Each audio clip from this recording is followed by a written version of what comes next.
The sound of brass bands and drums pounds through the open windows. It's Bud Billiken Parade weekend in Chicago, and the South Side is alive with celebration. But inside Loretta Hayes' Bronzeville mansion, the air feels heavy enough to choke on. Loretta sits at the head of her polished oak dining table, her hands folded in front of her. At 65, she still carries herself like the tech CEO she once was. Straight back, sharp eyes. A woman who built empires from nothing. But right now, those sharp eyes are locked on her son. Derek leans back in his chair like he owns the place. Maybe he thinks he does. His voice cuts through the distant parade noise, cold and clean as a scalpel. "You're too old to keep up with this house, Mama. It's time to let us take over." The words land like a slap. Loretta feels her chest tighten, but she doesn't move, doesn't blink. Across the table, Derek's wife Vanessa wears a smile that doesn't reach her eyes. It's the kind of smile you give someone when you're already counting their money. And Tamara, sweet Tamara, who Loretta raised like her own daughter after her sister died, Tamara won't even look at her. She's staring at her plate like the answers to life are hidden in the mashed potatoes. The parade drums beat louder outside, children laughing, families celebrating. Meanwhile, Loretta's own family is carving her up at her own table. Derek straightens his tie. "This house is too much for one person. You rattle around in here like a ghost. We could turn this into something. Make it work for the whole family." Make it work for the whole family. That's rich coming from the man whose entire Ivy League education she paid for. Every semester, every book, every late night call when he needed money for one thing or another. Loretta remembers those years, the double shifts she worked to keep him in school, the nights she went to bed exhausted, her body aching, her mind calculating how to stretch every dollar until it screamed. She remembers Tamara too, 23 years old and drowning in gambling debts that could have destroyed her future. Loretta had written that check without hesitation. $42,000, gone in an afternoon. Because family is family, right? That's what she believed then. Vanessa clears her throat. "We've been looking at the numbers, Mama Loretta. This neighborhood is booming. You're sitting on a gold mine and you don't even realize it." A gold mine. That's what her home has become in their eyes. Not the place where she rebuilt her life after her husband walked out. Not the walls that held her together when everything else fell apart. Just a gold mine. Loretta's husband had left her 20 years ago for a woman half his age. Took their savings, their dignity, and her trust in one clean sweep. She'd been 45 then, starting over from less than zero. This house was her resurrection. Every room, every corner, every carefully chosen piece of furniture represented a battle she'd won against a world that wanted to keep her down. She'd built a tech company from her spare bedroom, scaled it, sold it, became one of the few black women in Chicago to reach that level, and she'd done it without asking anyone for permission. Now her own son wants to take it all away. Derek leans forward, his elbows on the table. "We're not trying to hurt you, Mama. We're trying to help. You could move into a nice condo, something manageable, something safe. Something small, something where she'd be out of the way." Loretta finally speaks. Her voice is quiet, but it carries weight. "This is my home." "It's just a house," Vanessa says quickly. Too quickly. No, it's not just a house. It's proof that she survived. It's the monument to every sacrifice she made, every hour she worked, every time she got knocked down and forced herself back up. The parade music swells outside. Somewhere out there, families are together, really together. Not like this, not sitting around a table planning how to erase someone. Derek stands up. "Think about it, Mama. Really think about it. We'll talk more this week." He kisses her forehead before he leaves. The gesture feels like a betrayal all on its own. Vanessa follows him, her heels clicking against the hardwood floor. Tamara lingers for a moment, her eyes finally meeting Loretta's. "I'm sorry," Tamara whispers. But she follows them out anyway. Loretta sits alone at the table. The parade sounds fade as the procession moves down the street. The house settles into silence, but her mind is racing. She needs water. Her throat feels tight. As she walks toward the kitchen, she hears voices, low, urgent, coming from the front hallway. She stops. Vanessa's voice drifts back. "Once we get the house, we flip it fast. Tamara's already got an investor lined up who'll pay cash. We split it 3 ways and get out before she even knows what hit her. Loretta's hand grips the door frame. Tamara. Her Tamara. The girl she raised. The girl she saved. How much are we talking? That's Derek, her son, her baby boy. Millions, Vanessa says. We're talking millions, and she'll be too proud to fight us on it. She'll just fade away quietly like old people do. The front door opens, closes. They're gone. Loretta stands frozen in her own hallway. The parade drums echo somewhere in the distance, but all she can hear is the word, millions. Her family just tried to erase her, and they think she's too old, too weak, too broken to stop them. They have no idea who they're dealing with. What would you do if your own family tried to steal your legacy? Hold tight, because Loretta Hayes is about to remind them exactly who built this empire, and she's not going down without a fight. 2 a.m. The house is silent except for the old pipes settling and the distant hum of traffic on King Drive. Loretta hasn't slept. She's tried. Laid in bed for 3 hours, staring at the ceiling, replaying that conversation over and over. She gives up and rises. This was her ritual back in her corporate days. The quiet hours before dawn when the world felt like it belonged to her alone, when she could think without interruption, when she made the decisions that built her empire. Tonight she needs that clarity more than ever. She moves through the mansion in her robe, her bare feet silent on the hardwood floors. The moonlight streams through the tall windows, casting long shadows across the walls. This house is over 100 years old, built in 1924 when Bronzeville was the heart of Black Chicago, when Ida B. Wells walked these streets, when resilience was carved into every brick. Loretta trails her fingers along the crown molding as she walks. Her ancestors survived worse than this. They built something from nothing. So did she, and she'll be damned if she lets anyone take it away. She finds herself in the study, Derek's favorite room. He'd been sitting in here earlier, before dinner, said he was making business calls. Now she wonders what those calls were really about. The desk is neat, too neat. Derek was never this organized. Loretta moves around it slowly, studying every detail. Her CEO instincts are humming now. Something is off. She learned decades ago to trust that feeling. It saved her more times than she can count. She pulls open the top drawer. Papers, pens, normal stuff. The second drawer sticks slightly. She tugs harder. Inside, pushed toward the back, is a small black device. A voice recorder. Her hand hovers over it. Part of her doesn't want to touch it, doesn't want to know. But she's never been a woman who runs from the truth. She presses play. Static at first. Then Derek's voice fills the study. We need to move fast. Mama's getting suspicious. Vanessa's laugh comes next. Sharp and cruel. She's not suspicious. She's old. There's a difference. Loretta's jaw tightens. But she keeps listening. The developer's offering $3.2 million, Derek continues. Cash deal. No inspection. He wants to tear it down and build luxury condos. Tear it down? They want to erase a piece of history. Erase her. What about Tamara? Vanessa asks. Is she still in?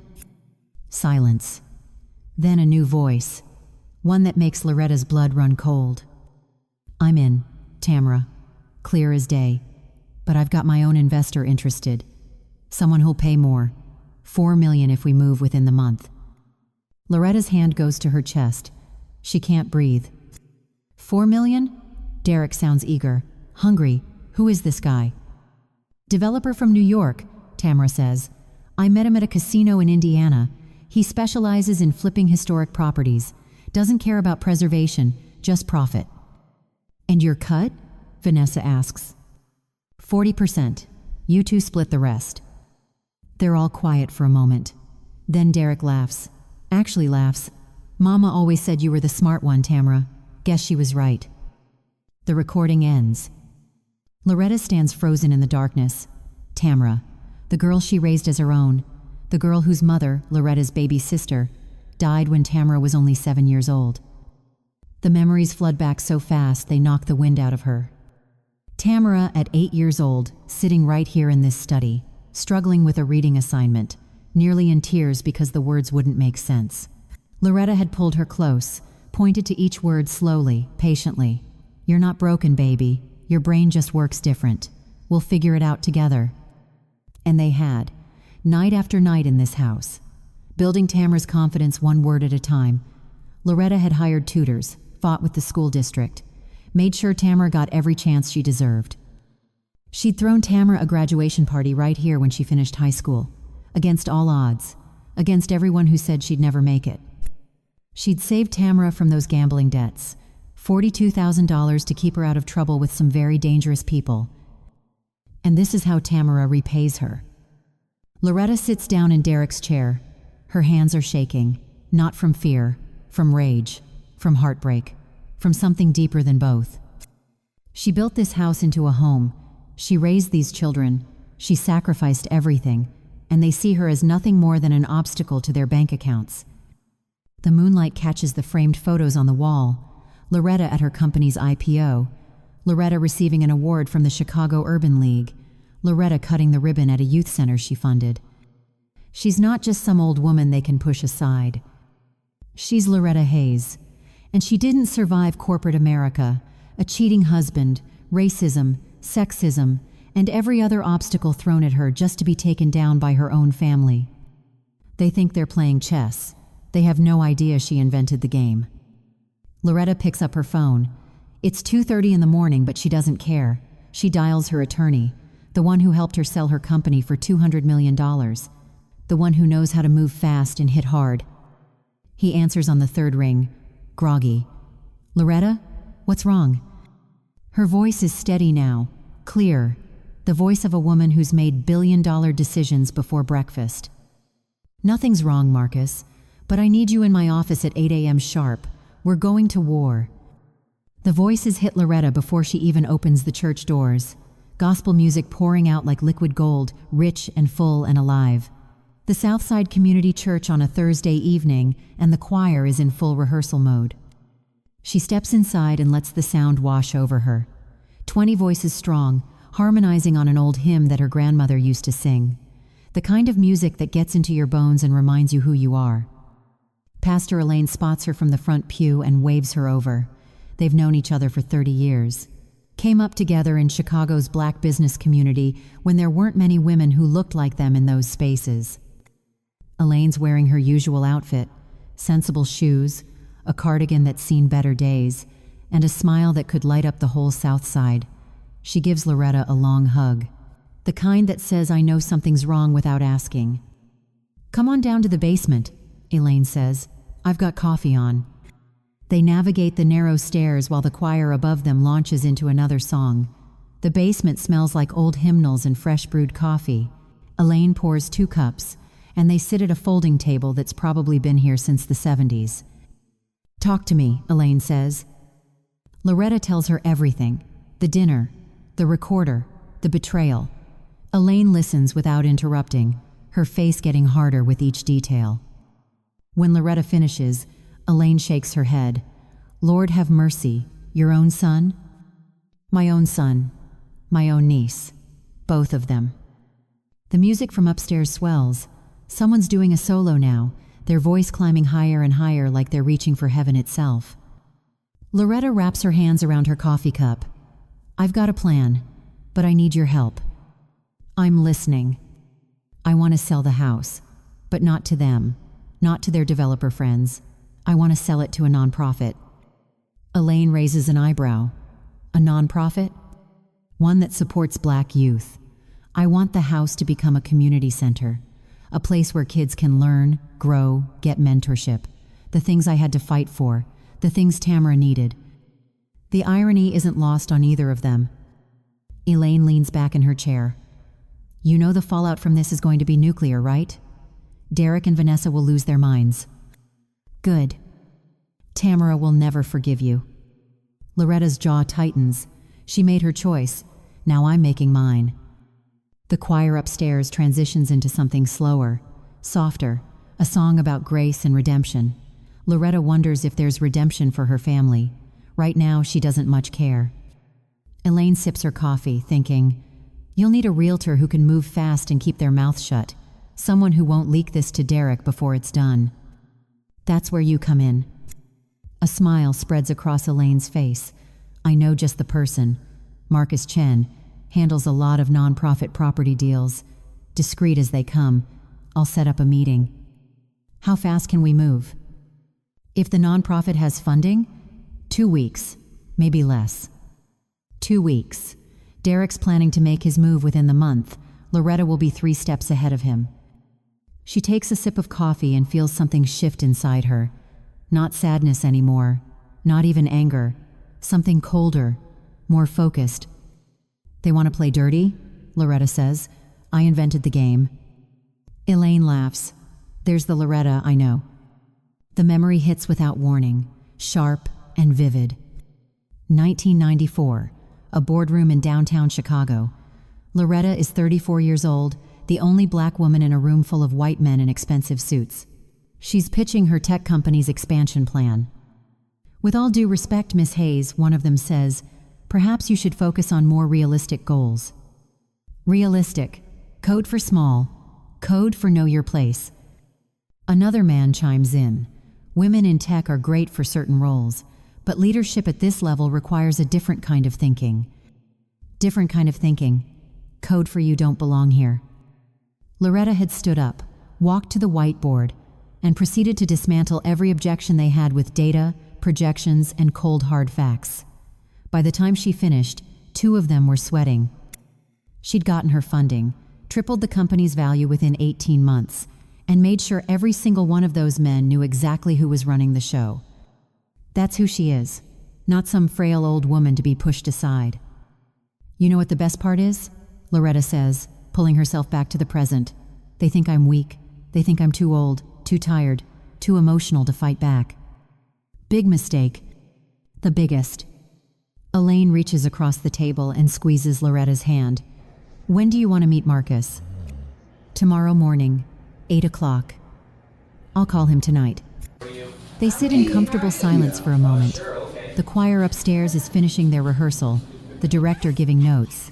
Someone laughs, the sound of community, the sound of people who have each other's backs. That's what Loretta wants for her house.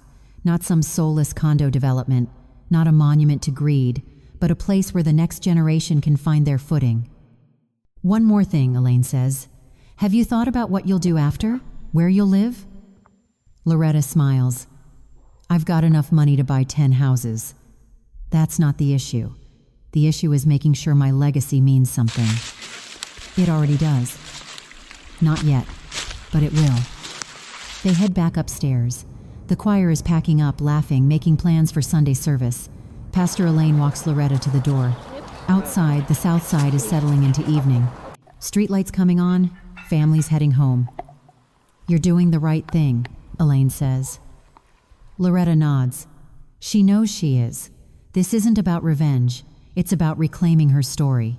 About making sure that when people remember Loretta Hayes, they remember a woman who stood her ground until the very end. Derek wants her house. Vanessa wants her money. Tamara wants her cut. But Loretta Hayes wants her legacy. And in this game, legacy beats greed every single time. The cafe in Hyde Park is loud with the sound of ambition.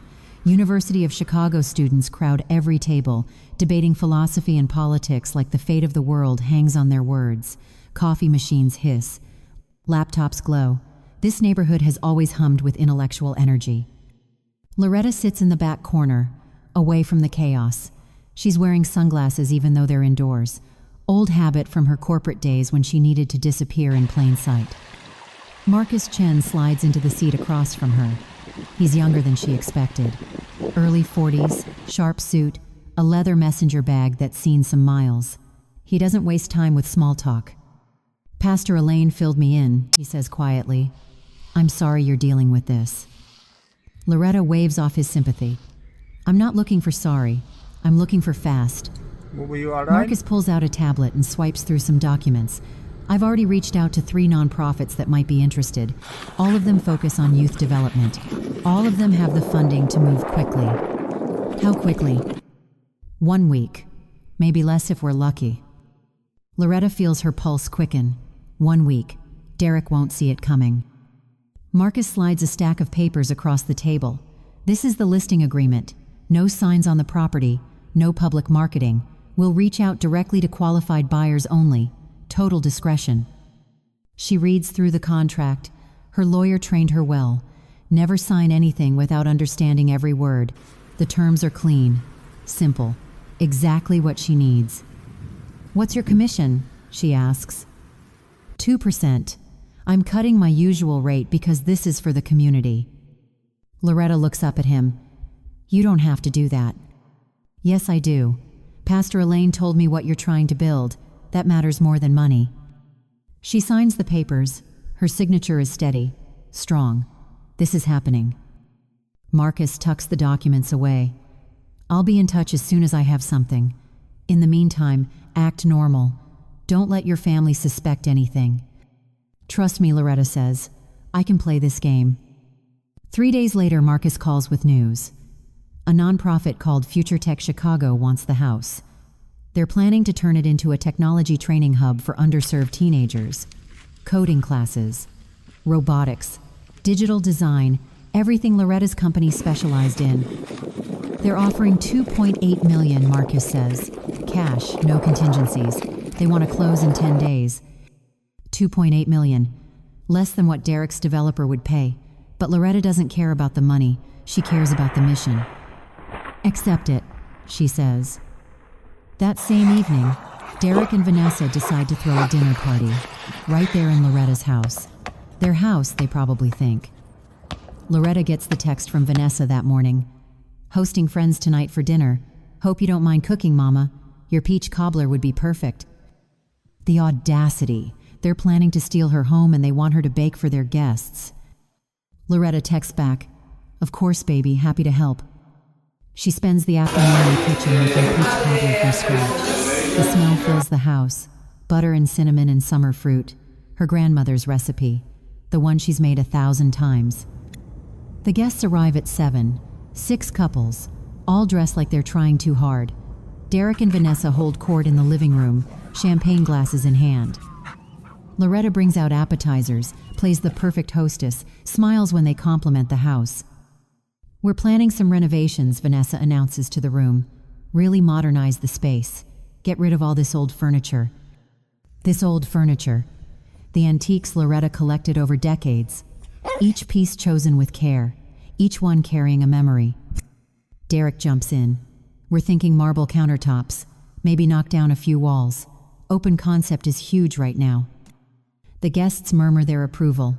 One woman suggests a wine cellar. Another talks about home theaters. They're carving up her house like a Thanksgiving turkey. Loretta serves the main course. Braised short ribs, garlic mashed potatoes, green beans with almonds. Everyone raves. She accepts their compliments with grace. Her phone buzzes in her pocket. She ignores it. It buzzes again. Tamara glances over from across the table. "You okay, Auntie?" "Just fine, baby." But Tamara's eyes narrow slightly, suspicious. Loretta excuses herself to the kitchen, pulls out her phone. It's Marcus. "Contracts are ready. Need your signature tonight." She starts typing a response. Her hands are shaking slightly. Not from fear, from adrenaline. "Auntie?" Loretta nearly drops the phone. Tamara is standing in the doorway. How long has she been there? "Just checking a recipe," Loretta says smoothly, slipping the phone into her apron pocket. Wanted to make sure the cobbler's timing is right. Tamara steps closer. Too close. "What recipe needs texting?" "One of those cooking apps. You know me, still learning technology." It's a perfect lie. Tamara has seen Loretta struggle with her phone before, has made jokes about it. But something flickers in Tamara's eyes. Doubt, suspicion, something. "The cobbler smells amazing," Tamara finally says. "It'll be ready in 10 minutes. Why don't you go enjoy your wine?"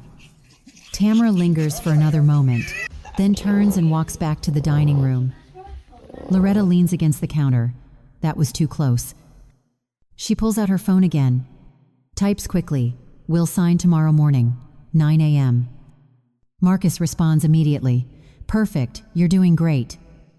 Loretta serves the peach cobbler with vanilla ice cream. Everyone devours it. Derek kisses her cheek and tells her she's the best. The best. Right. After the guests leave, Derek and Vanessa collapse on the couch, drunk on champagne and their own schemes. "That went perfectly," Vanessa says. "Everyone loved the house." "They're going to love it even more when we're done with it," Derek adds. Loretta cleans up the kitchen, washes dishes, wipes down counters, all while they plot her erasure in the next room. But in 7 days, this house won't be theirs to renovate. It'll belong to Future Tech Chicago. It'll belong to kids who need a chance, kids like Tamara used to be. Loretta dries the last plate and puts it away. Her grandmother's china. She'll take that with her, along with the photos, the memories that actually matter. Everything else, Derek and Vanessa can watch it slip through their fingers. The Chicago Riverwalk is alive with sound. A jazz quartet sets up near the water, their saxophonist warming up with long, smooth notes that drift across the river. Saturday evening, and the city is showing off. Tourists and locals mixing together, wine glasses in hand, the skyline glowing behind them. Loretta didn't want to come, but Vanessa insisted. Some charity event that Vanessa claims to care about. Loretta suspects it's just another excuse to be seen, to network, to pretend they're the kind of people who matter. Derek is here somewhere. She spots him near the bar, phone pressed to his ear, his back to the crowd. He's wearing a suit that probably cost $3,000, bought with money she helped him earn. She'd gotten him that job at Tech Vision, her old company, the one she built from nothing and sold for a fortune. She still holds shares, still sits on the advisory board, and she'd personally recommended Derek for a VP position 3 years ago. The band starts playing, something slow and sultry. People sway to the rhythm, but Loretta's attention is locked on her son. Derek's voice cuts through the music. He's talking loud, too loud, the way people do when they think nobody important is listening. "I'm telling you, it's easy money," he says into the phone. "Nobody's watching the discretionary accounts. I've been skimming for months." Loretta's blood turns to ice. Skimming. He's stealing. She moves closer, pretending to admire the view of the river. The water is dark and smooth, reflecting the city lights like scattered diamonds, but she's not seeing any of it.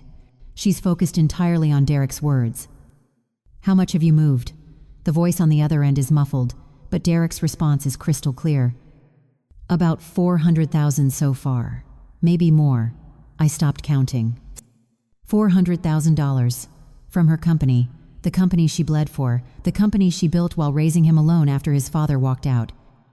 "The audit's not for another 6 months, Derek continues. "By then I'll have moved everything offshore. They'll never trace it." He laughs, actually laughs.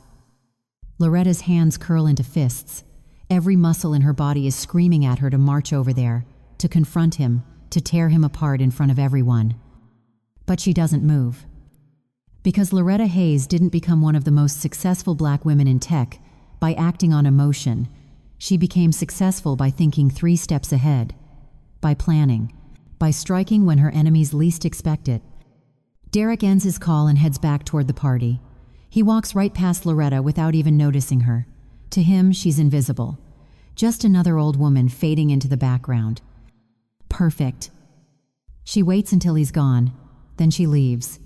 No goodbye to Vanessa. No explanation. Just walks to her car and drives home through the Chicago night. Back at the house, Loretta goes straight to her study, locks the door, opens her laptop. People think she's out of touch with technology, that her coding days are long behind her. They're wrong. She kept her skills sharp, took online courses, stayed current. Not because she needed to, because knowledge is power, and Loretta Hayes never stops collecting power. Her fingers fly across the keyboard. Derek's always been lazy with passwords, uses the same one for everything, his birthday and his college mascot. She tries it. Bingo. She's in his email. The evidence is everywhere.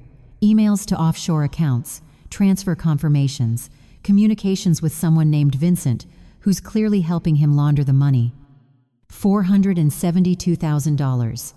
That's the exact amount he's stolen.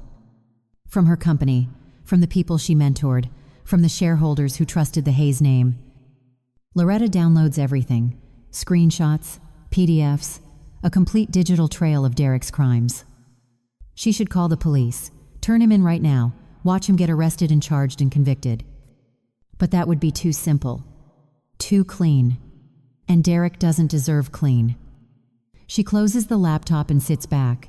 The house is quiet around her, just the sound of her breathing and the distant hum of traffic. The memory comes without warning. 1989. This same house, but emptier then. Furniture from thrift stores, windows that let in cold air because she couldn't afford to fix them yet. Derek is 4 years old, asleep in his room, and Loretta is right here at this desk, coding until 3 in the morning. Her eyes burn, her back aches. She's exhausted down to her bones. But she keeps working, because this software she's building is going to change everything. It's going to lift them out of poverty, give Derek opportunities she never had. She remembers surviving on ramen noodles and black coffee, remembers turning down the heat to save money, remembers Derek asking why they couldn't have nice things like his friends. Soon, baby, she'd told him, Mama's building something. You'll see. And she had. Built an empire, changed their lives, gave Derek everything. Private schools, Ivy League education, a 6-figure job at her own company, every advantage she could provide. This is how he repays her. Loretta opens her eyes. The memory fades, but the anger stays. $472,000. He stole that much without a second thought, without considering who he was hurting, without remembering who gave him everything. Her phone buzzes. A text from Marcus Chen, closing in 3 days. Still good? Loretta types back, better than good. 3 days until Derek loses the house, and now she's got ammunition for something even bigger. She opens a new file on her laptop, starts organizing the evidence of his embezzlement, every email, every transaction, every piece of proof she'll need. Derek thinks he's untouchable, thinks his mother is too old and too trusting to notice, thinks he can steal from her legacy and get away with it. He's about to learn the most expensive lesson of his life. Loretta saves the file, backs it up in 3 different locations, then she stands and walks to the window. The Bronzeville night is quiet, streetlights casting pools of gold on the sidewalk. Somewhere in the distance, a siren wails. In 3 days, this house becomes a community center. In 3 days, Derek's world starts crumbling. And Loretta Hayes will be there to watch every second of it fall. The Tech Vision building rises 47 stories above the Loop, all glass and steel and ambition. Loretta hasn't been here in 2 years, but her ID badge still works. Security waves her through like she never left. She takes the elevator to the 32nd floor, executive boardroom, the place where she once made decisions that moved markets. Today, she's here to end a career. She's wearing her power blazer, navy blue, perfectly tailored, the one she wore when she negotiated her company's sale, the one that makes her feel invincible. Her heels click against the marble floor with purpose. The board members are already seated, 8 of them, mostly men, mostly white, but they respect her. She made them all very rich. Loretta, the chairman says, standing, good to see you. We weren't expecting you at today's meeting. I know, but something's come up that requires immediate attention. She sets her briefcase on the table, pulls out a stack of folders, 9 copies, 1 for each board member and 1 for the record. Derek's face appears on the video screen, zooming in from home, looking relaxed in a polo shirt. He sees his mother, and his expression shifts, just slightly, a flicker of confusion. Mama, what are you doing here? She doesn't answer him. Instead, she addresses the board. Gentlemen, and Margaret. She nods to the only other woman in the room. I'm here to present evidence of financial crimes committed by one of your vice presidents. The room goes silent. Even the air conditioning seems to stop. The chairman leans forward. What kind of crimes? Embezzlement. $472,000 moved through discretionary accounts over the past 18 months. Derek's face on the screen goes pale. Mama, what are you talking about? She ignores him. Opens the first folder. I've documented every transaction, every email, every communication with his accomplice, a money launderer named Vincent Caruso. She passes the folders around. Board members flip through pages. Their expressions darken with each one. These are internal emails, one of them says. How did you get access? Derek uses weak passwords, and I taught him everything he knows about technology, everything except how to cover his tracks. On screen, Derek is sweating now. This is a misunderstanding. I can explain. Explain this. Loretta pulls up an email on her phone and reads aloud. Quote, "The audit's not for another 6 months. By then I'll have moved everything offshore. They'll never trace it." End quote. The room erupts. Board members talking over each other. Someone mentions lawyers. Someone else mentions the SEC. Derek tries to speak. "I need to talk to my attorney." "You should have thought of that before you stole from my company," Loretta says. "Your company?" Derek's voice cracks. "You sold it. You don't own it anymore." "I hold shares. I sit on this board. And more importantly, my name is still on the building. When you steal from TechVision, you steal from me." The chairman stands. "Derek, you're suspended effective immediately. We'll be launching a full investigation. You should expect criminal charges." "You can't do this," Derek says, but his voice is weak now, defeated. "We just did," Margaret says coldly. Derek's screen goes black. He's hung up. Or maybe someone cut his connection. Either way, he's gone. Were you all right? Loretta gathers her folders. "I'll cooperate fully with any investigation. My lawyer will be in touch." She walks out with her head high. Behind her, the board is already making calls.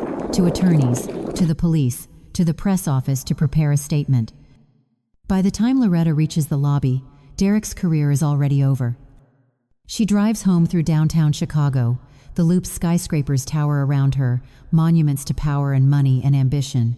She built her empire in these buildings, and today, she protected it. The house is quiet when she arrives. She makes herself a cup of tea. Earl Grey with honey, sits at the kitchen table. The front door slams open 20 minutes later. Vanessa storms in like a hurricane. No makeup, hair wild, still wearing yoga pants like she just jumped out of bed. "What did you do?" she screams. Loretta sips her tea. "I stopped a thief." "You destroyed him. You destroyed us." Derek destroyed himself when he decided to steal. Vanessa's hands are shaking. "You're vindictive. You're a bitter old woman who can't stand to see anyone else succeed." Loretta sets down her teacup, stands slowly. When she speaks, her voice is quiet, deadly. "You don't get to steal my life twice." "We're not stealing anything." "Really? Because I have a recording that says otherwise. You, Derek, and Tamara planning to sell my house, my home, behind my back." Vanessa's face goes white. "That's right," Loretta continues. "I know everything. The developer, the $4 million, Tamara's investor friend, all of it. You were never going to keep up with this house anyway. That wasn't your decision to make." Vanessa laughs. It's an ugly sound.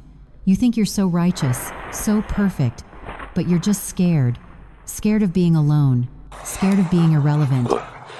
"I'm not scared of anything, least of all you." They stare at each other across the kitchen. Two women who never really liked each other, finally dropping all pretense. "Derek's going to prison," Vanessa says. "You know that, right? Your own son, in prison." Derek made his choices. Now he lives with them. Vanessa grabs her purse, heads for the door, stops. "I can't believe we ran out of oat milk for this," she mutters. "I needed oat milk for this level of drama." The comment is so absurd that Loretta almost laughs. Almost. Vanessa slams the door on her way out. Loretta sits back down, picks up her tea. It's gone cold, but she drinks it anyway. Her phone buzzes. A text from Marcus Chen. "Closing tomorrow at 10 a.m. Are you ready?" Loretta types back. More than ready. Tomorrow, the house changes hands. Tomorrow, Derek finds out he lost everything. Tomorrow, Loretta Hayes reclaims her story. She finishes her tea, rinses the cup, and smiles. The jets scream overhead. F-16 seconds performing stunts for the Chicago Air and Water Show, their engines rattling windows for miles. The entire South Side is out today, necks craned toward the sky, watching metal birds dance. Loretta's backyard is full of people. Neighbors, friends, a few distant relatives who show up when there's free food. The grill is smoking with ribs and chicken. Someone's brought potato salad. Kids run through the sprinkler. It looks like a celebration. It feels like a trap. Derek is here with Vanessa. They arrived late, both of them tense. Derek's been getting calls all morning from lawyers. The embezzlement investigation is moving fast, faster than he expected. Vanessa looks sick, pale. She's barely touched her food. Tamara arrived separately. She's been watching Loretta all afternoon with nervous eyes. Finally, she approaches while everyone else is distracted by the air show. "Auntie, can we talk? Inside?"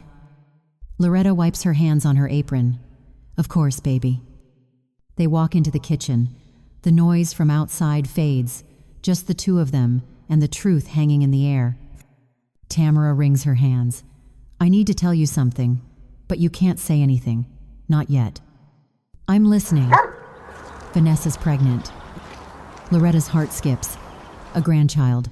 Despite everything, the thought brings a flicker of joy. Then Tamara keeps talking. "The baby isn't Derek's." The kitchen tilts. Loretta grips the counter to steady herself. "What?" "She's been seeing someone else. Some guy she met at her gym. It's been going on for months." Outside, another jet roars past. The sound fills the silence between them. "Does Derek know?" Loretta asks carefully. "No, and Vanessa's planning to pass it off as his. She thinks once they have the money from the house, she can leave him and take half of everything." Loretta's mind races. This changes everything, the whole dynamic, the entire plan. "Why are you telling me this?" she asks. Tamara looks away. "Because I'm tired. Tired of the lies. Tired of being part of this mess. And because you deserve to know. But you were part of the plan to take my house." Tamara's eyes fill with tears. "I know. And I'm sorry. I was desperate and stupid and I let them convince me it was okay. But it's not okay. None of this is okay." A memory hits Loretta so hard she has to sit down. 20 years ago. Her own kitchen. Different house, same feeling. Her husband Marcus standing in the doorway, suitcase in hand. "I'm leaving, Loretta. I met someone else." "What about Derek? What about us?" "Derek will be fine. You'll be fine. You're always fine." He'd walked out that door and never looked back. Took their savings, took their dignity, left her with a 10-year-old son and a mountain of debt. She'd sat at that kitchen table and cried until she couldn't breathe, thought her life was over. But then she'd stood up, dried her eyes, and built something better. That pain made her stronger. That betrayal forged her into steel. Now, watching Tamara cry, Loretta realizes something. This information isn't just truth, it's ammunition. She stands, puts her hand on Tamara's shoulder. "Thank you for telling me. Now go back outside. Act normal." "What are you going to do?" "What I should have done from the start. Protect what's mine." They return to the backyard. The air show continues. Blue angels now, flying in tight formation. Loretta finds Derek near the grill. He's drinking a beer, staring at nothing. "Can I talk to you for a minute?" she asks. They walk to the far corner of the yard, away from everyone else. "I heard something today," Loretta says quietly, "about Vanessa." Derek's jaw tightens. "What about her?" "When's the last time you two were actually happy? Really happy?" "What kind of question is that?" "An honest one." Derek looks toward his wife. Vanessa is sitting alone, scrolling through her phone, not talking to anyone, not engaging. "Things have been hard," he admits, "with everything going on." Has she been distant, coming home late, making excuses? Derek's face changes. "How did you know?" Loretta doesn't answer, just lets the silence do the work. "What are you saying, Mama?" "I'm saying you should ask yourself who you can really trust, because the people closest to you aren't always the people you think they are." She walks away, leaves him standing there, doubt blooming like poison. Inside, her phone buzzes. Marcus Chen, wire transfer complete, 2.8 million in the trust account. House officially belongs to Future Tech Chicago. Loretta texts back, "Thank you." She'd set up the trust yesterday, half for her, half for Ellie, Derek's 12-year-old daughter from his first marriage, the granddaughter who actually deserves something. Derek doesn't know about Ellie's trust fund yet. Neither does Vanessa. They'll find out soon enough. Through the window, Loretta watches Derek approach Vanessa. His body language is aggressive, accusatory. Vanessa stands up, defensive. They're arguing now, drawing attention. Other guests pretend not to notice. Tamara catches Loretta's eye from across the yard, guilt written all over her face. Another jet screams overhead, this one so low the windows shake. Loretta's phone rings. Her lawyer. Loretta, we need to talk about Derek's arraignment. It's scheduled for Monday. I'll be there. You don't have to be. This could get ugly. I know, but he's still my son. She hangs up, watches Derek and Vanessa's argument escalate, watches their carefully constructed life crumble in real time. This isn't victory. It doesn't feel triumphant. It feels necessary. Because sometimes love means letting people face the consequences of their choices, even when those people are your own children. The air show ends. Guests start leaving. Derek and Vanessa storm off separately, not even speaking. Tamara stays behind to help clean up. They work in silence, collecting paper plates and empty bottles. The house is sold, Loretta finally says. Tamara stops. What? Closed this morning. It's done. Where are you going to live? I bought a condo in Hyde Park. Something new. Something that's just mine.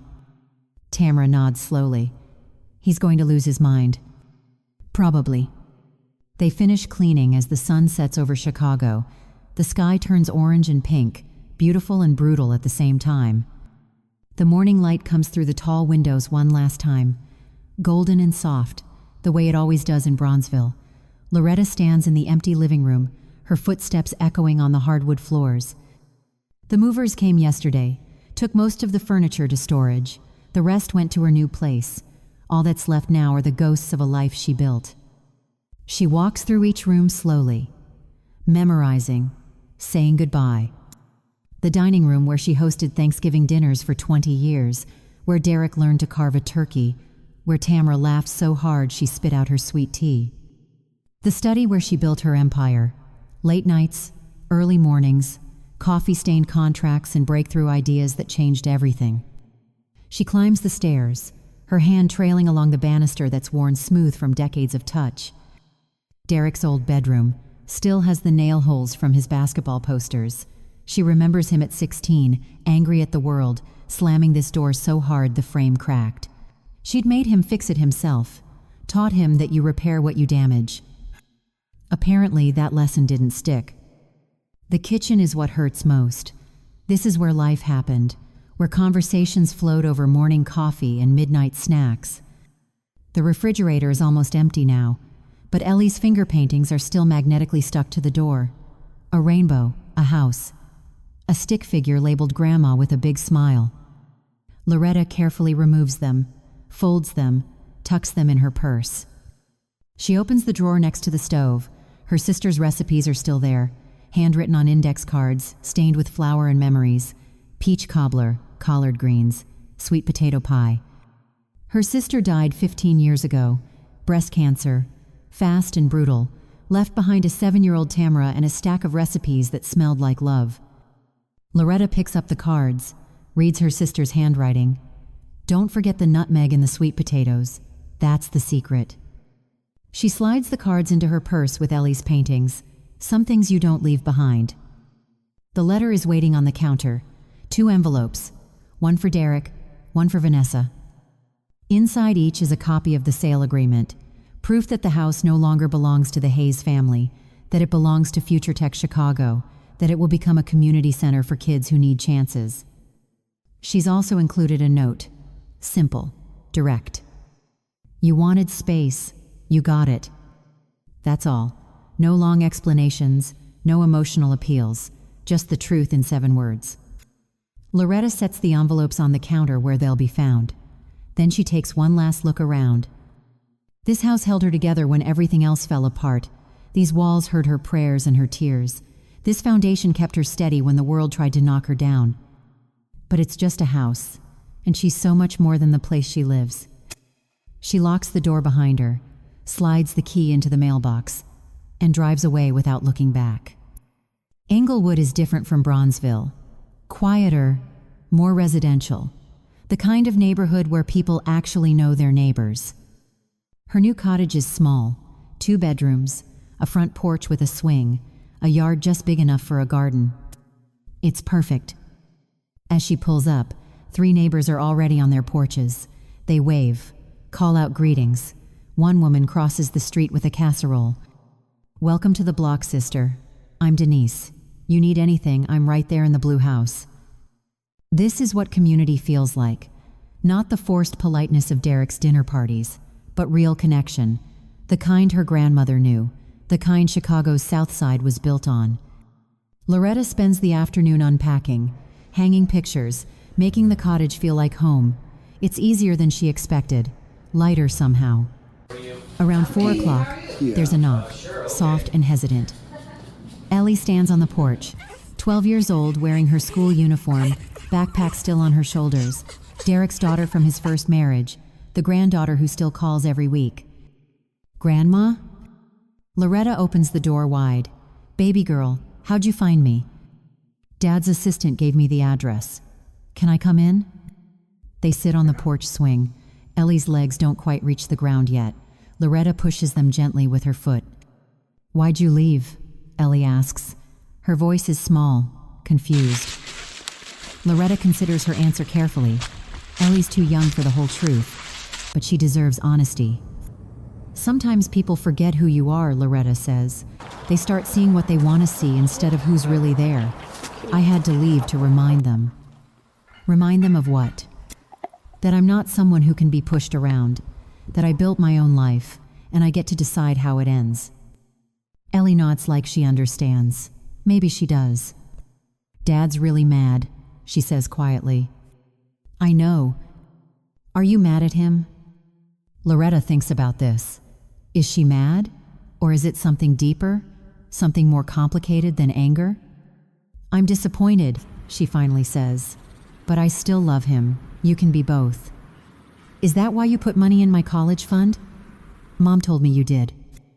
Loretta smiles. "You're going to do something amazing with your life, Ellie, and I want to make sure nothing stops you." They swing in silence for a while, the sun getting lower, the street getting quieter. "I like your new porch," Ellie says. "Me too. Can I come visit sometimes?" "Anytime you want, baby. This is your home too." Ellie hugs her tight, then runs back to her mom's car waiting at the curb, waves from the window as they drive away. Loretta stays on the swing, watches the neighborhood settle into evening, lights coming on in windows, families gathering for dinner, the simple rhythm of ordinary life. She's free, truly free, not from her past but from the weight of other people's expectations. The Bronzeville mansion was her monument, her proof, her fortress. But this little Englewood cottage, this is her home. Derek's car screeches to a stop in front of the Bronzeville mansion. He's been in court all morning, embezzlement arraignment. His lawyer barely got him out on bail. Vanessa is with him. They've been fighting for days, ever since Loretta planted those seeds of doubt, ever since Derek started asking questions about the baby. But right now, they're united in one thing: getting into that house. Derek's key doesn't work. He tries again. Nothing. The locks have been changed. That's when he sees it. A small sign near the door. Professional, clean. Property of Future Tech Chicago. A nonprofit community center for Southside youth. Derek stares at the sign like it's written in a foreign language. His brain can't process what his eyes are seeing. "What is this?" Vanessa's voice is shrill, panicked. Movement inside catches their attention. Through the window, they see people, young people, college-aged kids in nonprofit t-shirts carrying boxes of computers. The front door opens. A woman in her 30s steps out, clipboard in hand, confident smile. "Can I help you?" Derek finds his voice. "This is my mother's house." "Was your mother's house," the woman corrects gently. "She sold it to our organization 2 weeks ago. We're converting it into a technology training center." "That's impossible." "She wouldn't." The woman pulls out paperwork. Sale closed on the 19th. All legal, all final. I'm sorry if this is a surprise to you. Vanessa grabs the papers, scans them with shaking hands. 2.8 million? She sold it for 2.8 million? Below market value, yes. Your mother was very generous. This donation makes the project possible. Donation. The word hangs in the air like an explosion. Derek's phone is already out, dialing his mother's number. It rings and rings and rings. Voicemail. He calls again. Same result. She's not answering, he says. His voice sounds hollow, distant. Inside the house, teenagers are setting up computer stations in what used to be the living room. In the dining room, someone's installing whiteboards. The study is becoming a coding classroom. Everything Derek counted on, everything he planned for, vanished. Vanessa is crying now.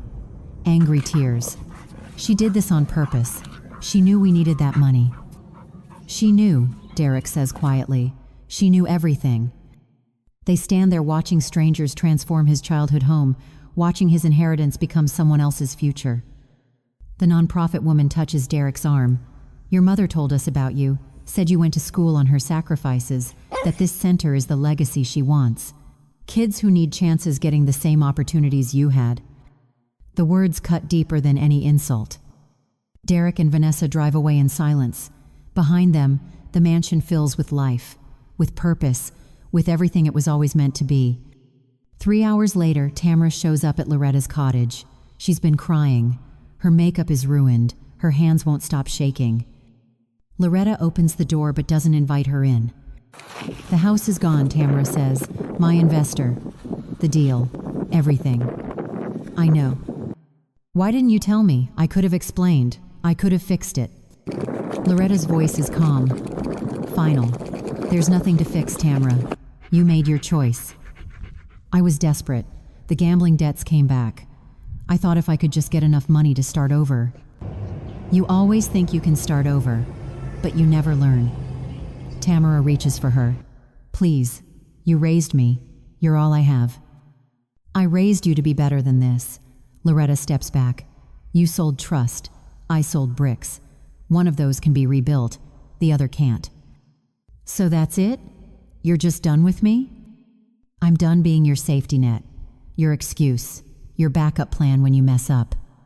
Tamara's face crumbles. I'm sorry. I'm so sorry. I know you are. You're always sorry after. Never before. Loretta closes the door, gently but firmly. Tamara stands on the porch for a long moment, then walks away. Inside, Loretta leans against the door. Her heart is pounding, but her hands are steady. A memory surfaces, clear as yesterday. 2012. A job fair on the south side. Loretta at a booth for her company, talking to young black women about careers in technology. One girl in particular, 21 years old, single mother, community college dropout, eyes full of hope and doubt. I don't think I'm smart enough for this, the girl had said. Loretta had looked her straight in the eye. Smart enough isn't the question. Determined enough is. Are you determined? The girl had nodded. Then let's get you started. Loretta had hired her as an intern, mentored her personally. That girl now runs her own software company, employs 50 people. That's legacy, not houses or money, but people you lift up, lives you change. Loretta walks to her mantle. Ellie's drawings are there, framed now, the rainbow, the house, the smiling stick figure grandma. She touches the glass, traces the crayon lines. This is what matters. Not Derek's anger or Tamara's tears or Vanessa's schemes, but this, a granddaughter who still believes in her, a community that welcomed her, a legacy that will outlive them all. Her phone buzzes, an email from Future Tech Chicago, photos of the first coding class, 15 teenagers, focused, excited, learning. One of them looks just like Derek did at that age, same serious expression, same hunger to prove himself. Loretta smiles, saves the photo, and finally lets herself breathe. The Gospel Fest is in full swing when Loretta arrives at the community center. Her community center, the place that used to be her mansion, is now alive with music and purpose and joy. A stage has been set up in the front yard. A choir from Trinity United is performing, their voices soaring over the south side like prayers made of sound. Hundreds of people fill the street, families, neighbors, kids running between food trucks. This is what she wanted, this exact moment. Loretta makes her way through the crowd. People greet her, hug her, thank her. She's become something of a legend in the neighborhood, the woman who gave away a fortune to invest in the future. Inside the center, 15 teenagers wait in the computer lab, the Hayes Tech Mentorship Program, named after her, her idea, her legacy in motion.